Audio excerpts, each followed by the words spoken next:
SSB के पहले format को स्क्रीनिंग के नाम से ज़रूर जानते होंगे, am I right? Yes, sir. So when we say screening, और स्क्रीनिंग में जब बात करें हम इसमें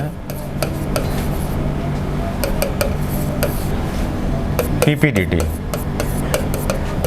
तो हमारे दिमाग में एक बात आती है कि पीपीडीटी का मतलब है कि भाई ऐसा है कि more than 60% students are going to be out on the same day. ऐसा क्या हो जाता है कि हम स्क्रीन में आउट हो जाते हैं इसमें, और हमें स्टोरी कैसे बनाना चाहिए, और स्टोरी से रिलेटेड जो है कुछ बेसिक मिथ हैं, फैक्ट्स हैं, और कुछ जर्नल कंसेप्ट हैं जिसके ऊपर मैं आज बात करने वाला हूँ। और आप सभी जो है इसके बेसिक एग्जाम्पल्स के साथ अपने आप को सेल्फ डेवलप करिएगा। Please do not copy any of the statement, rather I believe that what's ever the good component in you, आप अपने कॉम्पोनेंट को पहचानिए, क्योंकि मेरा ऑब्जेक्टिव आपको सिखाने से ज़्यादा आपको ये रियलाइज़ कराना है कि ऐसे करते तो हो जाते। Clear? So let us talk about story writing test. हम यहाँ पर बात करेंगे स्टोरी राइटिंग टेस्ट के।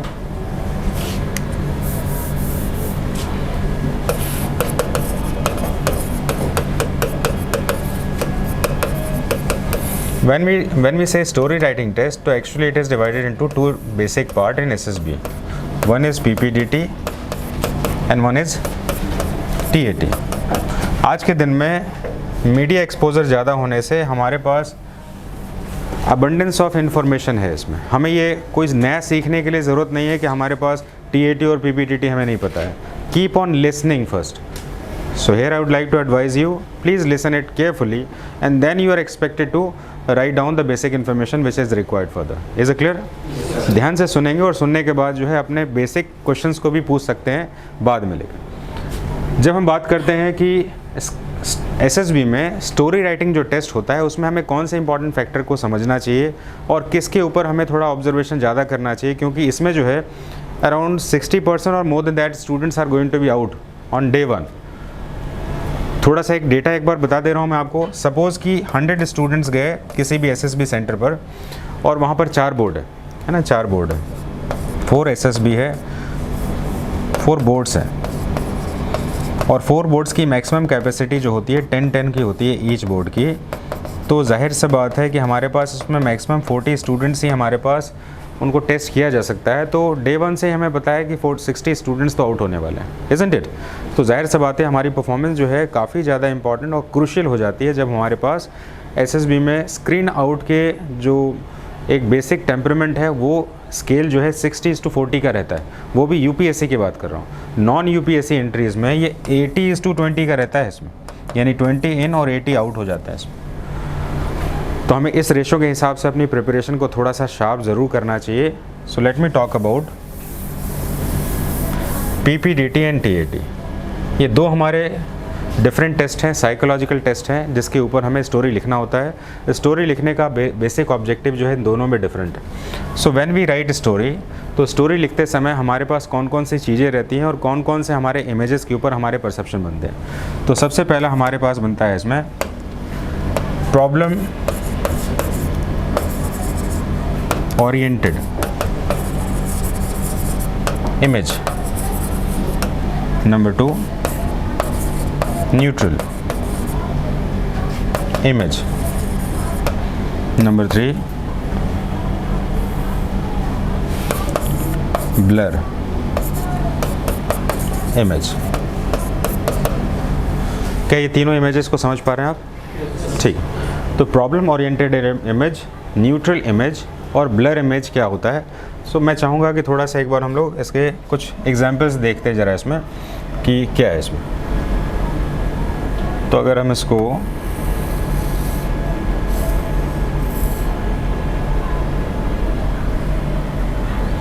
एक इमेज अगर दिखाएं इसमें, तो आपको कुछ इसमें दिख रहा होगा। ये सारे इमेज मैंने स्क्रीनिंग वाले लिए हैं, थोड़ा सा ब्लर जैसा लग रहा होगा। स्क्रीनिंग की इमेज है इसमें भी थोड़ा सा ब्लर जैसा लग रहा होगा इसमें, ये भी थोड़ा सा ब्लर लग रहा होगा आपको। तो जो हमारे पास ब्लर इमेज रहते हैं तो हमारे पास इसका स्केल ये रहता है इसमें,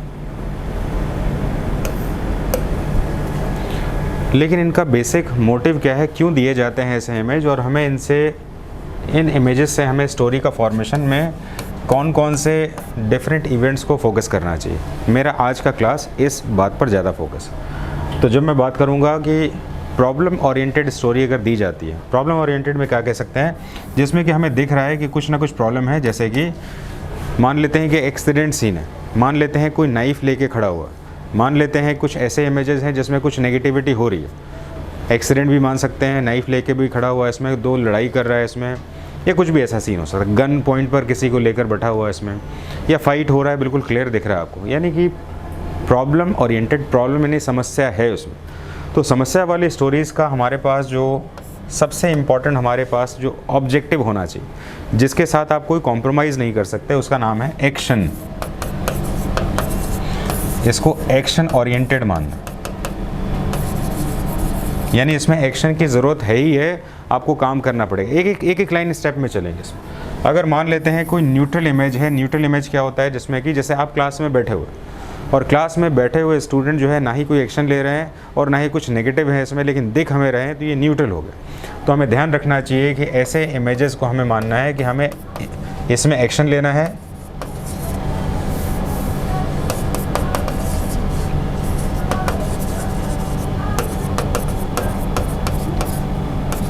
इसमें इमेजिनरी अप्रोच, यानी कि आपका इमेजिनेशन का पॉइंट देखना है। सबसे पहले ऑब्जेक्टिव क्लियर करेंगे, फिर बाद में हम इसको फोकस करेंगे। अगर कोई न्यूट्रल इमेज है जिसमें कि ना ही कोई नेगेटिव है ना ही कोई पॉजिटिव है, सिर्फ बैठा हुआ आदमी है, कोई सिर्फ बात कर रहा है इसमें, तो हमारे पास उसमें कोई प्रॉब्लम को हमें कैरी नहीं करना है, उसमें सिर्फ और सिर्फ हमारे इमेजिनरी थॉट प्रोसेस को चेक करने का ये ऑब्जेक्टिव है। अगर मान लेते हैं कोई ब्लर इमेज है, ब्लर का मतलब क्या होता है, हेजी, हेजी का मतलब जो हमें धुंधला दिखता है, ऐसा करके इमेज, जो कि जनरली किस में होता है, स्क्रीनिंग में होता है इसमें, ठीक है।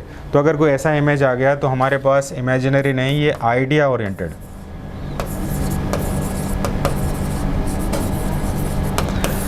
अब आप कहेंगे ये तीनों में क्या डिफरेंस हुआ, तीनों में क्या डिफरेंस हुआ।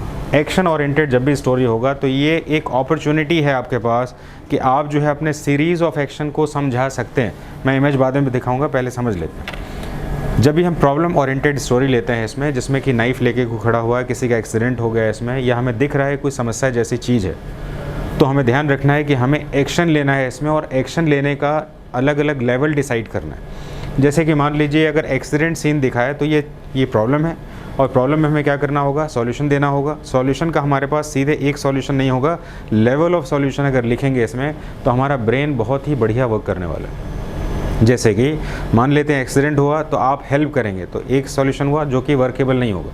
हेल्प कैसे करेंगे इसमें, आप डॉक्टर थोड़ा ना इसमें, तो आप क्या करेंगे इसमें, सबसे पहले क्या करेंगे, इनिशिएट करेंगे। इनिशिएट करने के बाद लोगों का एक ग्रुप बनाएंगे, यानी ऑर्गेनाइजेशन प्लानिंग दिखाएंगे, फर्स्ट एड देंगे, यानी कि चेंज करेंगे, एक्शन का लेवल चेंज करेंगे। इनिशिएट पहले करेंगे, फिर क्या करेंगे, फर्स्ट एड करेंगे। फर्स्ट एड करने के बाद क्या करेंगे, लोगों की हेल्प से उसको नियरेस्ट हॉस्पिटल पहुंचाएंगे। लेवल ऑफ चैलेंजेस देखिए कैसे बढ़ रहा है, एक्शन लेवल ऑफ चैलेंज के साथ ही।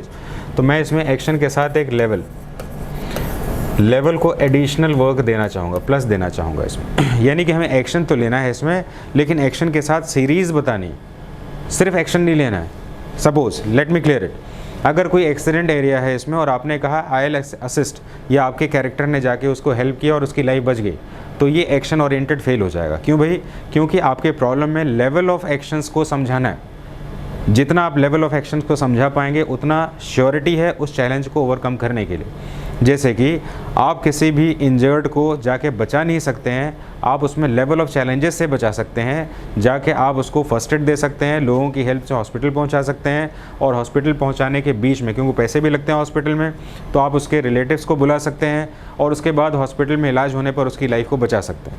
यहाँ पर आप सीधे जाके उसको बचा भी नहीं सकते हैं, सीधे जाके हॉस्पिटल भी नहीं जब आप उसको एडमिट कर सकते हैं इसमें, और सीधे उसका इलाज भी नहीं कर सकते हैं। यहाँ पर जब भी कोई प्रॉब्लम ओरिएंटेड स्टोरी होगी तो हमें यहाँ पर एक्शन लेना होगा, और एक्शन का लेवल होगा। लेवल का मतलब क्या है, लेवल 1, लेवल 2, लेवल 3, जितना भी लेवल लिखेंगे आप इसमें, उस एक्शन को 100% सेटिस्फैक्ट्री रिजल्ट्स मिलने चाहिए। तो हमें यहाँ पर लगभग अंदाज़ा हो गया कि प्रॉब्लम ओरिएंटेड स्टोरी की क्या डिमांड होनी चाहिए, एक्शन, और एक्शन भी किस में, लेवल्स होने चाहिए। लेवल क्यों होने चाहिए, क्योंकि एक्शन में अगर लेवल डिसाइड नहीं करेंगे तो उसका आउटपुट जो होगा वो इरेशनल हो जाएगा।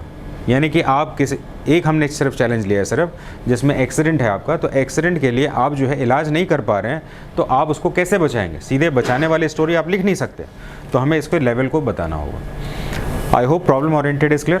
प्रॉब्लम क्लियर हुआ आपको। तो प्रॉब्लम वाली स्टोरीज़ में हमें ये वाली बात को ध्यान रखना।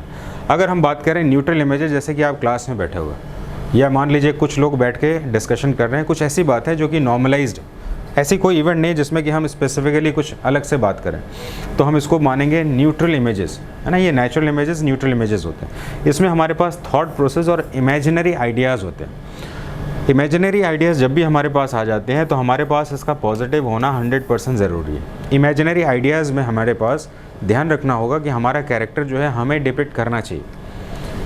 ये अलग अलग क्वालिटीज़ की स्टोरीज़ में अगर मैं कहूँ आपको न्यूट्रल इमेजेस में, तो ये आपका सब कॉन्शियस स्टेट को बताता है, ये आपका कॉन्शियस स्टेट को बताता है, ये सब कॉन्शियस को बताता है, और ब्लर बताता है आपका अनकॉन्शियस स्टेट में, अनकॉन्शियस स्टेट। तीनों स्टेज का आपका, जैसे हमने कल बात किया था ना, इसमें अलग अलग स्टेजेस ऑफ हमारे ब्रेन होते हैं। इसमें माइंड का अलग अलग स्टेट होता है जिसमें कि काम करता है। इसमें जो इंटेंशनली सीखा हुआ नॉलेज होता है उसको हम कहते हैं कॉन्शियस लेवल, ठीक है।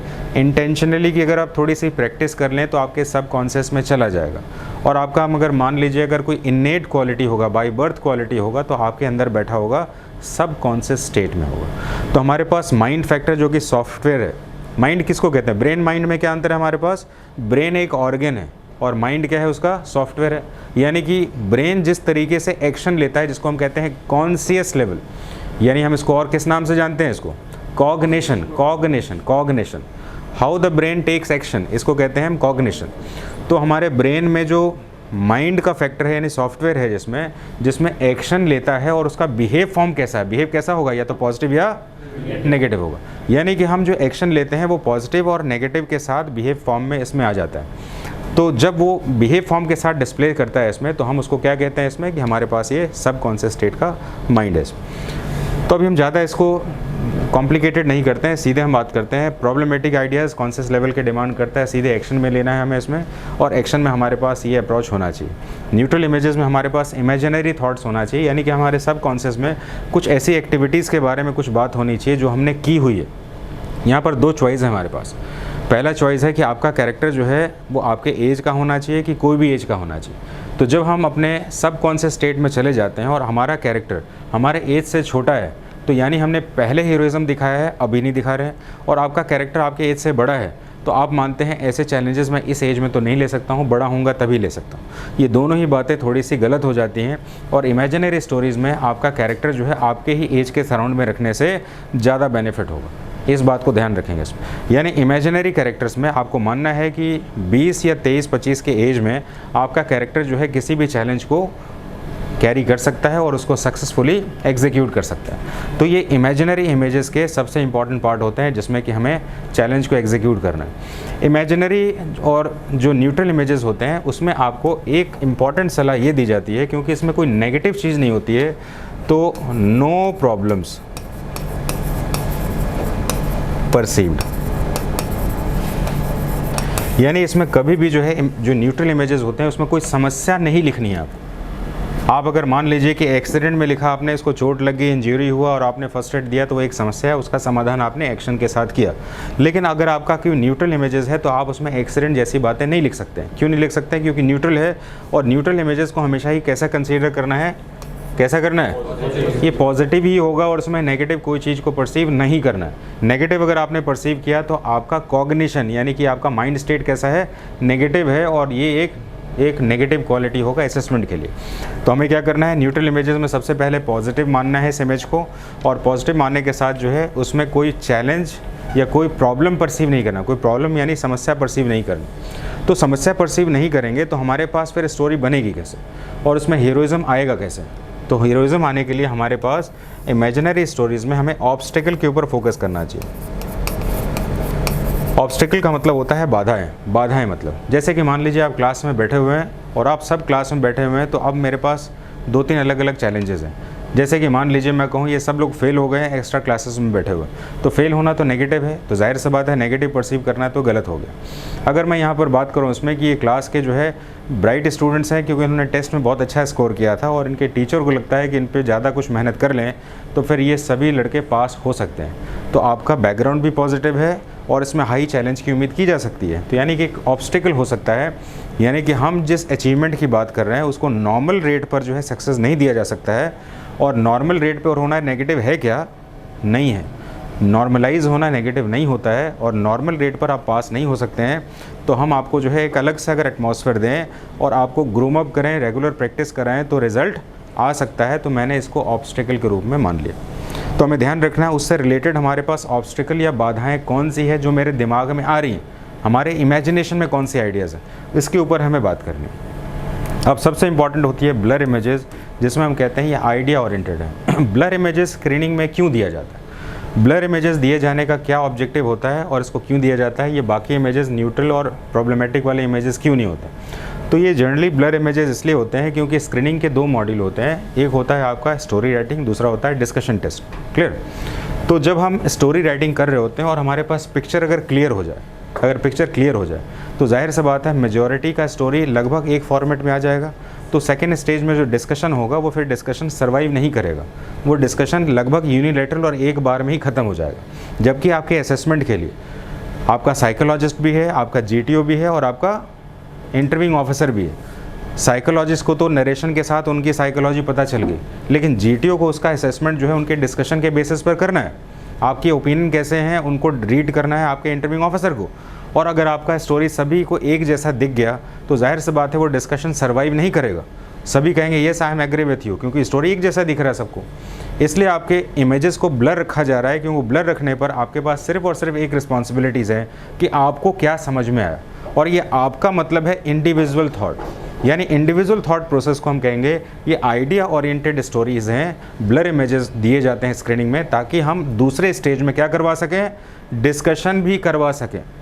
क्योंकि आपने जो भी स्टोरी लिखी है सबने डिफरेंट लिखी है, और डिफरेंट लिखेंगे तो जाहिर सी बात है कॉमन स्टोरी के लिए क्या करना होगा, डिस्कशन। और डिस्कशन जो है अगर एक जैसी स्टोरी पर हो जाए तो डिस्कशन सर्वाइव 1 और 2 राउंड में ही ख़त्म हो जाएगा। अगर ये डिफरेंट ब्लर इमेजेस पर होंगे तो हमारे पास डिस्कशन के लिए कम से कम 5-6 राउंड्स जाएंगे, और ऐसे राउंड्स में आपके असेसमेंट को हेल्प मिलेगा आपकी क्वालिटीज़ को एनालिसिस करने। Is it clear? तो अभी हम बात कर रहे थे कि TAT और PPDT के इमेजेस जो होते हैं उनमें स्टोरी लिखा कैसे जाता है। तो हमने इसको 3 अलग अलग कैटेगरीज में बांटा है इसमें। Number 1 problem related, number 2 neutral, और नंबर 3 हमने ब्लर इमेजेस को। अब इन इमेजेस को मैं चाहूँगा कि थोड़ा सा हम लोग एक स्टोरी के साथ थोड़ा सा प्रैक्टिस करके देखते हैं कि ये स्टोरीज़ में हमारे पास मैच हो रहा है कि नहीं।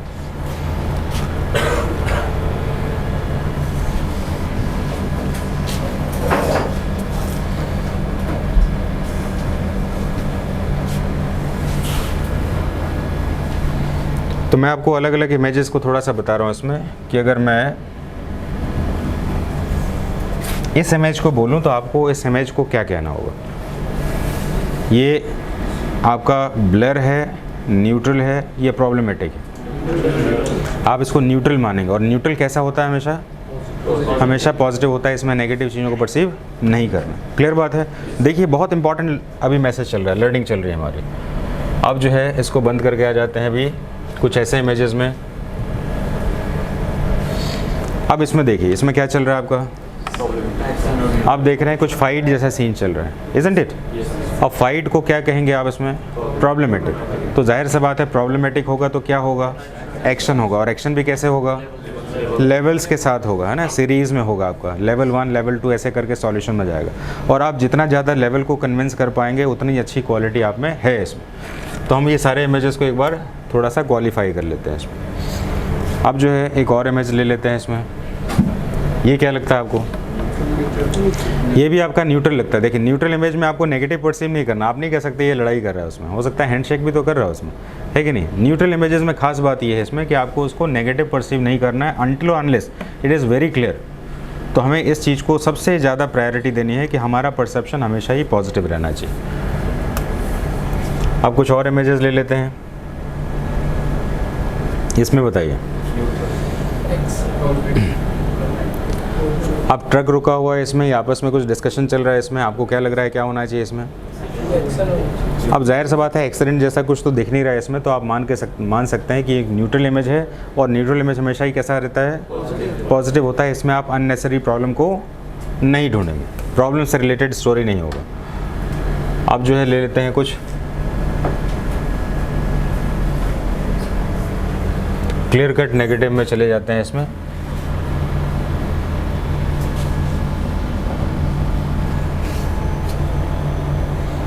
अगर आप ध्यान से देखें तो ये गन पॉइंट है आपका। कभी कभी पिक्चर का परसेप्शन क्लियर नहीं होता है तो हम डिसाइड नहीं कर पाते हैं, ये तो सेम ही हो गया। कभी कभी क्या होता है हमारे स्क्रीनिंग में जो है ना, इमेजेस जो होते हैं वो सेम ही होते हैं, सेम ही ब्लर होते हैं, यानी कि धुंधले भी होते हैं और थोड़े से दिख भी रहे होते हैं। तो ऐसे इमेजेस की ज़्यादा प्रायोरिटी होती है इसमें, इसलिए ऐसे इमेजेस की प्रैक्टिस ज़रूर करिए। अगर आपने पर्टिकुलराइज़ नहीं किया, कल मैंने आपको क्या बताया था इसमें कि जब भी इमेज देखें तो क्या करें, इसमें दो फेज़ बोला था मैंने। मेजर क्या, लार्जर परसेप्शन और एक्यूट परसेप्शन। लार्जर परसेप्शन में कैरेक्टर होना चाहिए और एक्यूट में सराउंडिंग होना चाहिए। ये दोनों परसेप्शन मिलेगा तभी आपकी स्टोरी वर्दी बनेगी, अदरवाइज स्टोरी हमेशा ही गलत बनेगी। ठीक है, तो अभी मैंने आपको जो है कुछ ऐसे इमेजेस दिखाए जिसमें कि आपको जो है अच्छा लिखने का मौका दिया जा सकता है इसमें।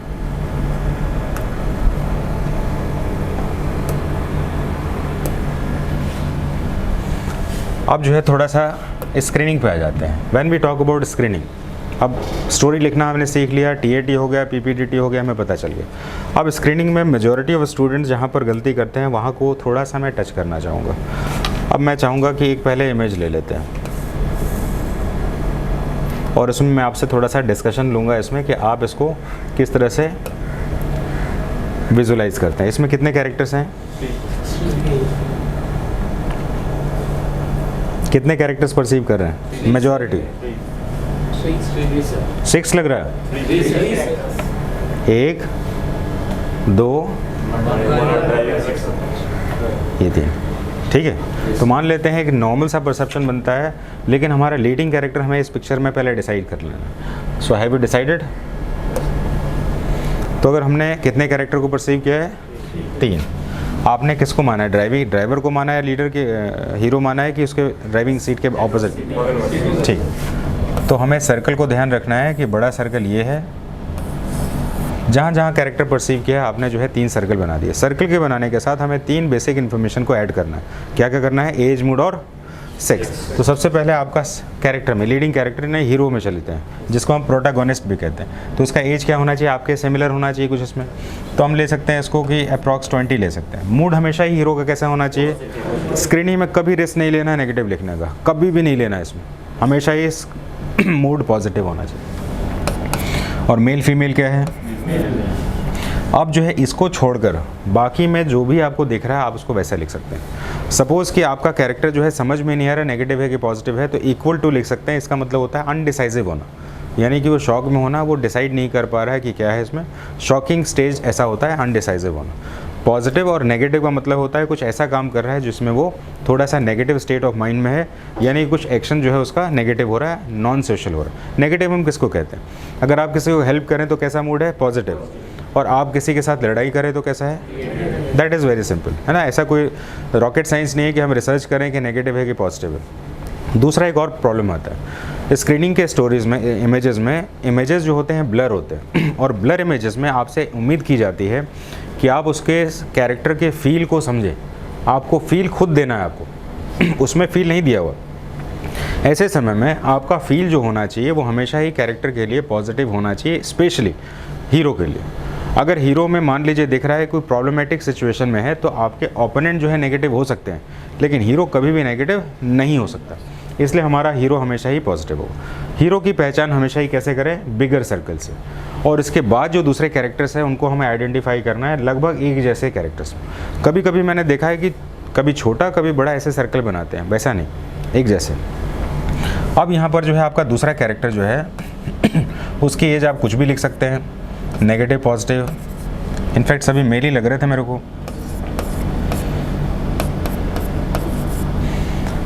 अब हमारे पास ये मान लेते हैं ये 3 सेगमेंट आ गए, 3 कैरेक्टर्स आ गए। अब जो है मैं 1-2 से पहले पूछूंगा इसमें आपसे कि आपने उसमें एक्शन क्या देखा? एक्शन क्या देखा? एक्शन कहाँ लिखना है हमें पता है ना, हमें एक्शन यहाँ पे लिखना है, ठीक है।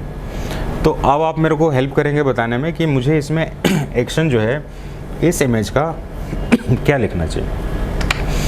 आप बताएंगे, बैठे बैठे बताएंगे, what should be the action?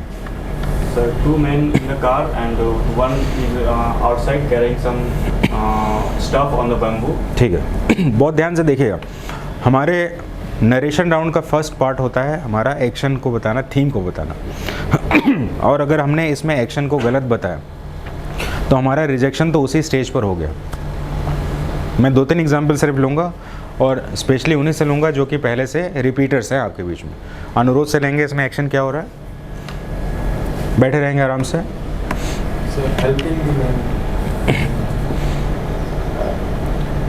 Helping तो वर्ब हो गया ना, एक्शन तो हीरो लेता है ना आपका।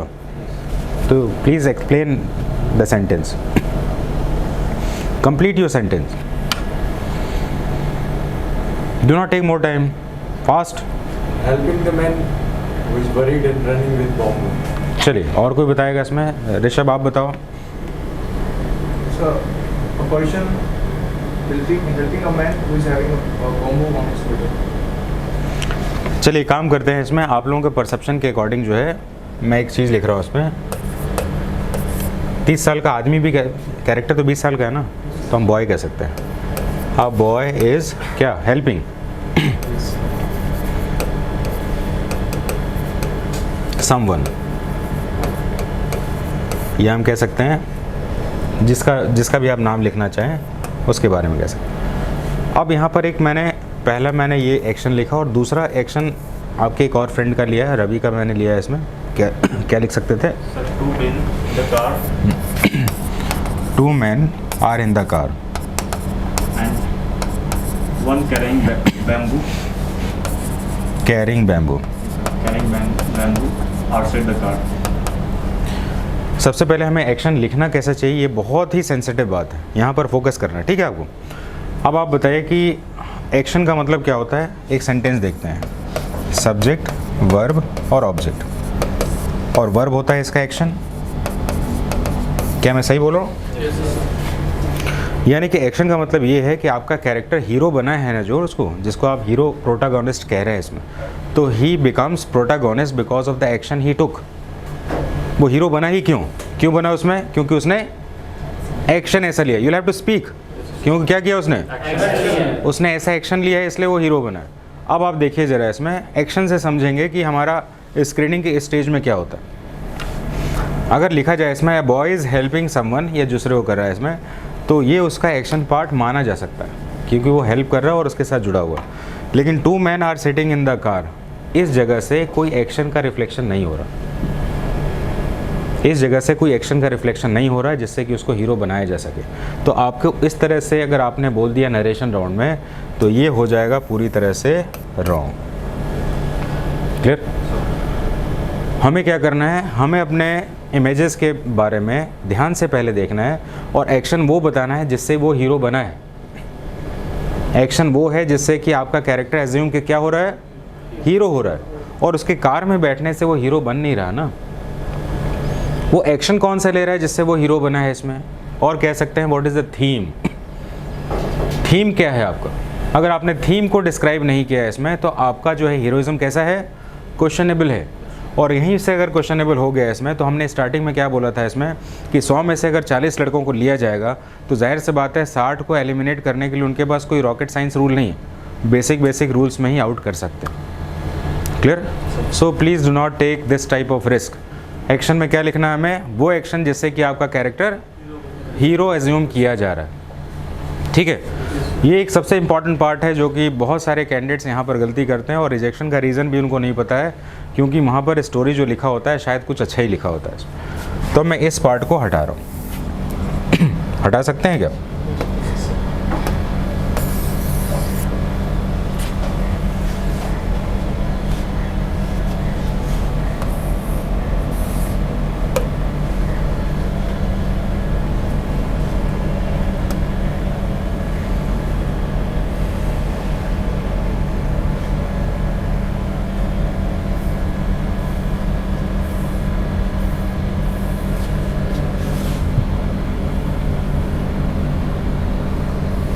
इसके पूरे इमेज को हम ले लेते हैं एक बार।